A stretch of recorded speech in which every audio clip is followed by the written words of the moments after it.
చిరునవ్వు ప్రతికూల పరిస్థితులను కూడా అవకాశాలుగా మార్చగలదు.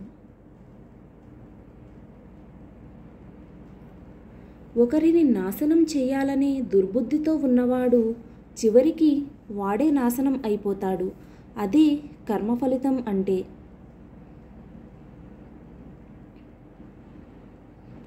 చిన్న రంధ్రం నిండు కుండను ఖాళీ చేసినట్టే అణువంత అహం చక్కటి అనుబంధాన్ని దెబ్బతీస్తుంది. అశాంతి, ఆందోళనతో విందు భోజనం చేసే కన్నా మనశ్శాంతిగా ఓ రొట్టె ముక్క తిన్నా చాలు. తప్పు ఎవరిదైనా కావచ్చు. ఒక మాట తగ్గి బతకడంలో ఉన్న ఆనందం 1000 మంచి మాటలతో సమానం. బద్ధకమే నీ అసలు శత్రువు. అదే నీ ఎదుగుదలకు అడ్డం, నీ పేదరికానికి మూల కారణం. అహంకారంతో ఏ బంధాన్ని అయినా దూరం చేసుకోవడం కానీ, తరువాత ఆకాశమంతా అభిమానం చూపించినా తిరిగి ఆ బంధాన్ని చేరుకోవడం చాలా కష్టం. విల్లు వంగితే కానీ బాణం ముందుకు దూసుకుపోదు. ఒళ్ళు వంగితే కానీ జీవితం ముందుకు సాగదు.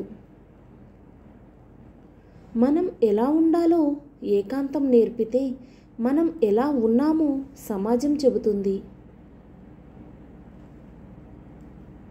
మనకు 3 గంటల వినోదాన్ని పంచే సినిమా నటుడు హీరో అయినప్పుడు మనకు 3 పూటలా అన్నం పెట్టే రైతు కూడా సూపర్ హీరోనే.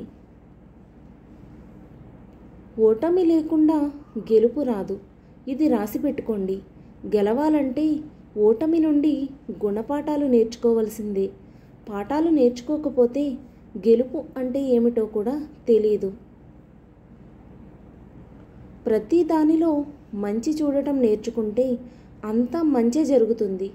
డబ్బు సంపాదిస్తే సొమ్ములు రావాలి, సోకులు రావాలి, అంతేగాని కొమ్ములు రాకూడదు.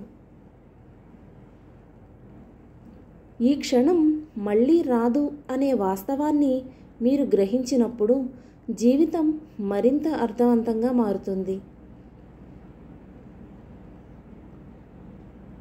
మన శరీరంలో ఎక్కువ భాగం నీరే ఉంటుంది. కానీ ఏదైనా గాయం అయితే మాత్రం రక్తమే బయటకు వస్తుంది. గుండె నిండా రక్తం ఉంటుంది. కానీ మనసు గాయపడితే మాత్రం కన్నీళ్లు బయటకు వస్తాయి. ఈ వీడియో కనుక మీకు నచ్చినట్లయితే ప్లీజ్ లైక్ చేయండి, షేర్ చేయండి, సబ్స్క్రైబ్ కూడా చేయండి. పక్కనే ఉన్న బెల్ ఐకాన్ని మాత్రం క్లిక్ చేయండి. Thank you for watching.